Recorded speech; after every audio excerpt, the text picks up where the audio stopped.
Hello guys, this is Spitfire here, and this is episode 2 of Kerbal Space Program. Today, I'm going to be sending an International Kerbal Station into orbit. I have fiddle-farted around with a design that I had, which I had aptly named the Sausage Station. And yeah, I tried to overcomplicate things just a bit. My goal here was to I had these aerospike rockets go off at the same time as these solid boosters, and then once these solid boosters ran out, these larger solid boosters went off, and then once those ran out, they would pop off, and then once these exterior aerospike rockets ran out, they would pop off, and I would be left with the center engine. But I found out that I needed a little bit more thrust than what the middle engine could provide, and so I had to put these little tiny rockets on. They how much do they do? 20 max power, and it just needed that little bit extra boost to keep it stable. And then once I got up there, I would use these aerospike engines to stabilize my orbit, and then I would detach that, and this would be the International Kerbal Station, which would be up in orbit at around probably 150-200 kilometers. And on the sides here there are docking ports. There's a docking port up here, so there's 6 possible places for things and spacecraft to dock. But it didn't quite work out that way. You look at this and you might think that, yeah, this could get you up there and it should be perfectly fine. It pretty much did the job. It's pretty complicated. It was hard to maneuver and everything, but yeah, I figured that I could just. Then I looked back at the satellite that we put up last episode, and I was like, wait, why don't I just do that? And that's what I did. I just strapped the Kerbal International, or the Sausage Station as it's aptly named, and I just strapped that onto the base of the other one, and it works pretty well. Surprisingly, even though this is a pretty big payload that it's got to get up there. But let's go ahead and get this thing over to the launch pad. Here we are. We've got Moongun, Bill, and Jorny, I guess. Jorny? Sure. It's Jorny. You are Jorny. And I've never had these guys before, actually. I've had Bill, but not Moongun and Jorny. But anyways, enough about the Kerbals. I'm gonna go ahead and throttle up here. Throttle back just a tad. Turn on the SAS, and I think I should be good to go. And 5, 4, 3, 2, 1. Blast off. Ooh, slow takeoff. Very slow takeoff. Gonna throttle up just a bit. Probably should have put some struts in between these, but I hope it'll be fine. I hope. Maybe. Ew. Alright. Let's look at the map here. nothing much has changed. And we have seen this before to where I need to get into orbit. So I will catch you guys back once I'm about to circularize this orbit here. Alright guys, I am back. And that first one was a failure. And so now I'm trying to get it again. I added a couple struts, and I'm just gonna give it another go. Hopefully it works this time, and I will catch you again once I circularize this one's orbit. Alright guys, I'm back. And after trial and error a couple more times, I have figured out how to get this big payload up into orbit, or at least up into above out of Kerbin's atmosphere. So now all I've got to do is just make this into an orbit, which should not be too hard. I've done it before. Can be done again. 113 by 106 seems good. So now I've got to hurry up and get to my target before I run out of time. Probably should turn RCS on just to help with the maneuverability.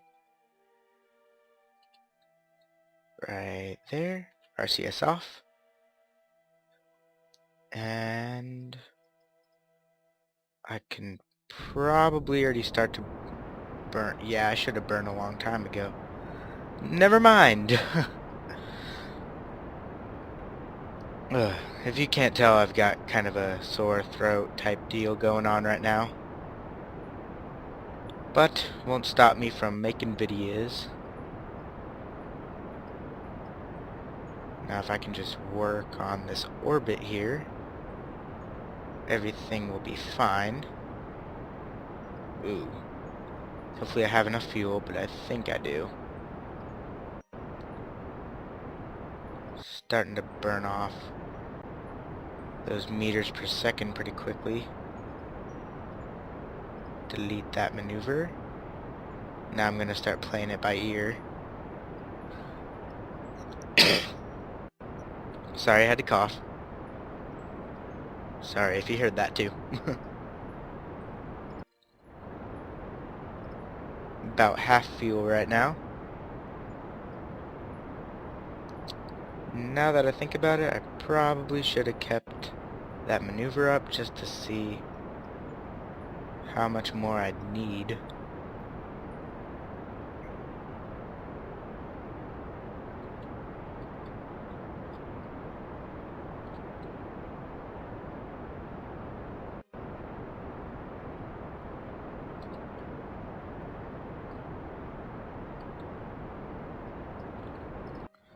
Ooh, I don't know, this might be a close one. But anyways, if I do get it into an orbit, all I have to do is just from then get some more parts to it, and I can just start flying this thing around.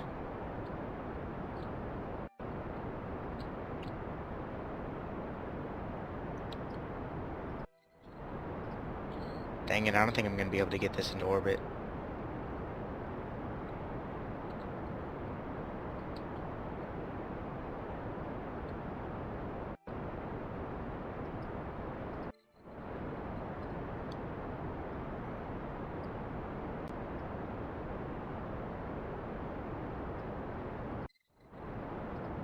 Ooh, wait. I think I just got it into orbit. Well, surprising enough. Should probably kill the engine. Ooh. The tiniest bit of fuel left. Well, I'm a little bit in the atmosphere right there, but I'm gonna go ahead and time warp over to my apoapsis. Ooh, looks like I'm gonna have to slow time warp through here. But I will catch you at my apoapsis so I can get my periapsis a little bit bigger. I will see you then. Alright guys, we're here at pretty much at the apoapsis. And I'm going to use what little fuel I have left to make my periapsis grow a little bit bigger. If I can just get on to the marker of where I'm going. There we go. And okay. Actually, I wonder if I can use my RCS to make this bigger.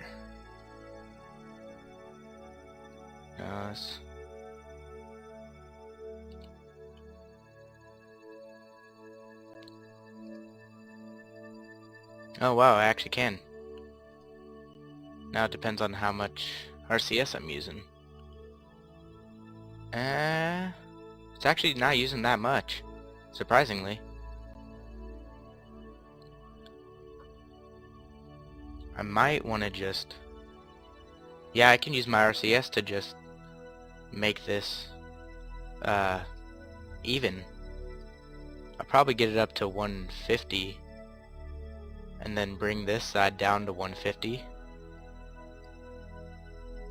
Huh. I should keep that in mind next time I'm doing this. I can use my RCS to stabilize my orbits. Up to 110. Come on. You can get there.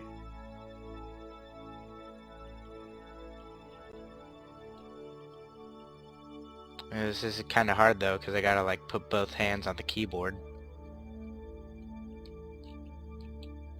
Then if I want to look around with my mouse, I gotta switch hands.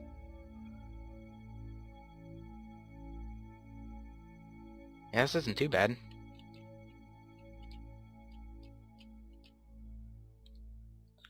I haven't really used a whole lot of my RCS, so... And I'm not really going to be needing a whole lot of RCS on this because everything's going to be docking to it. I'm not going to dock this to anything else, so... Let me just get this to 150, and then I'm going to have to swing to my periapsis and shrink this. And there, it's at 150. So now I've got to swing over. Oh, got to throttle down, I guess. Turn off my RCS. Use the power of time warp that every Kerbal ship apparently seems to have.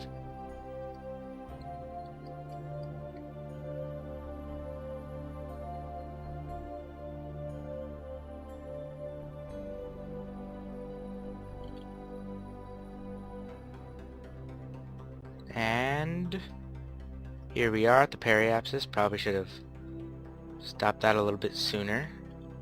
Anyways, hold it right there. Now, which way do I press? Or better turn my RCS on. Oh wait, nope. Should be going that way. Now let's see how fast this thing shrinks. It's not going too fast. So I will go ahead and cut here, and I will see you guys once I've got this at 150. Welcome back, guys, and I'm just here. It's 170 right now, so I just wanted to talk a little bit before I got this into a stable orbit. But as you can notice, I do not have a satellite orbiting Kerbin right now. which I did last episode. But that last episode, that satellite was really just meant to get you guys familiar with Kerbal Space Program, just introduce it to you guys, and just make it fun. And 149, 149, perfect. Now I've got, and also why I had to stop that satellite was because it was in the way of my sausage station. Now I can't have a satellite in the way of my sausage station, can I? But now that we have this into orbit, we can go ahead and ditch this, fly away from it so it's not going to hit us. There we go. That didn't really screw up our orbits, did it? Not too much, but oh well. Didn't want to get hit by space debris. But that's it for this episode. I'll go ahead and extend everything. Extend sun panels. Extend these. And in this space station there's a compartment. It's got, this has 6, well this can hold 3 Kerbals and this can hold 4, so altogether this can hold 7 Kerbals right here. And then I'm just gonna, probably next episode, I'm either going to dock something onto this, or I'm going to send a rover onto the moon or Minmus. So stay tuned for that. Anyways, this has been Spitfire, and this has been Kerbal Space Program. I will see you guys next time.